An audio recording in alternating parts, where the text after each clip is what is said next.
Welcome to New Botany, and over many years, one of my really obsessions in plant cultivation was with pelargoniums, particularly pelargoniums of the section Horia from South Africa.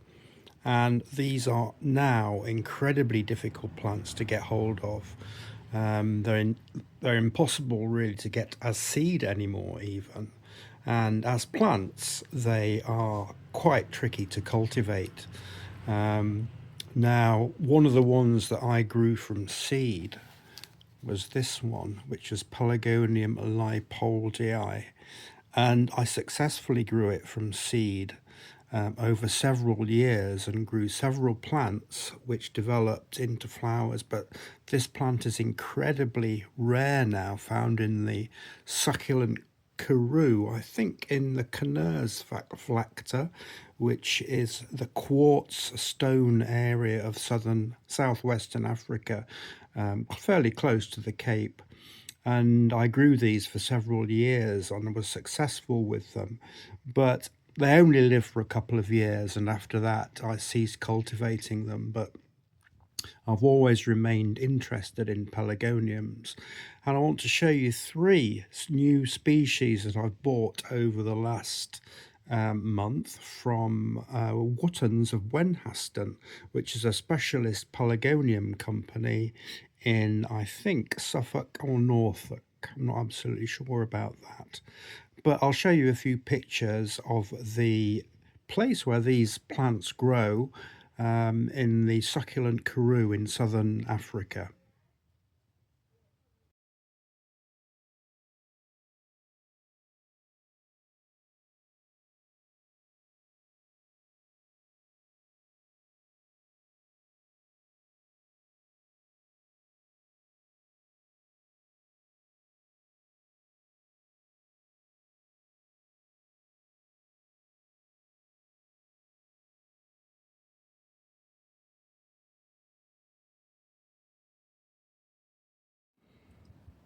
The three pelargoniums I'm going to describe here are not from section Horia, and they're not geophytes, but they are strong xerophytes from the succulent Karoo. And this is Pelargonium karooicum, which is a very twiggy looking plant, which is characterized as a succulent. It's pretty rare in cultivation, and I was lucky to get a plant with some buds on it, which I wasn't expecting.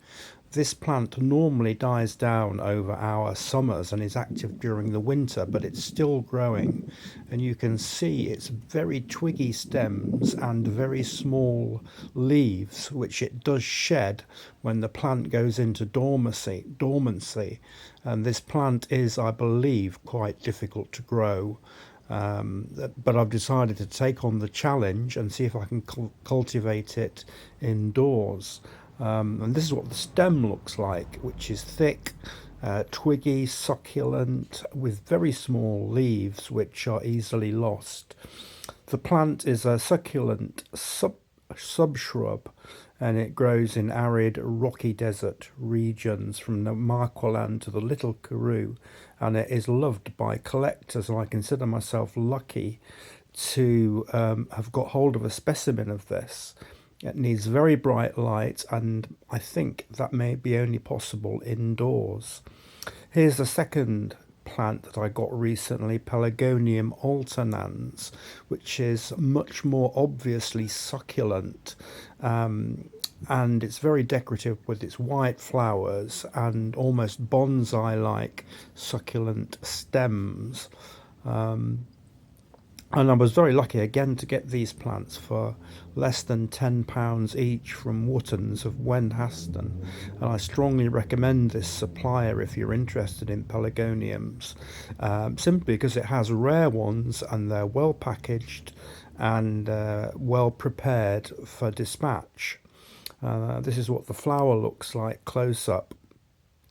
Now, Pelargonium alternans has the same kind of habitat as karooicum, but it also grows in fynbos or grassy biomes, and it is well adapted for survival. In cultivation, it needs full sun again, and it's a winter grower, and it's going to grow particularly in winter. The third one I bought is Pelargonium hirtum, which is a very feathery leaved species, which looks more like a classic pelargonium until you look at the stems, and it does have succulent stems there with the feathery leaves. And again, it's a winter grower and will provide the same challenges as the other two winter growing species. So I'm hoping that these plants will do really well in cultivation with me. I'm going to have to use all my cultivation skills to get these plants to grow well.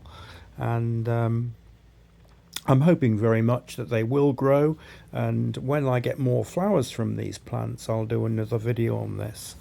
But please like and subscribe for the moment, and thanks for watching.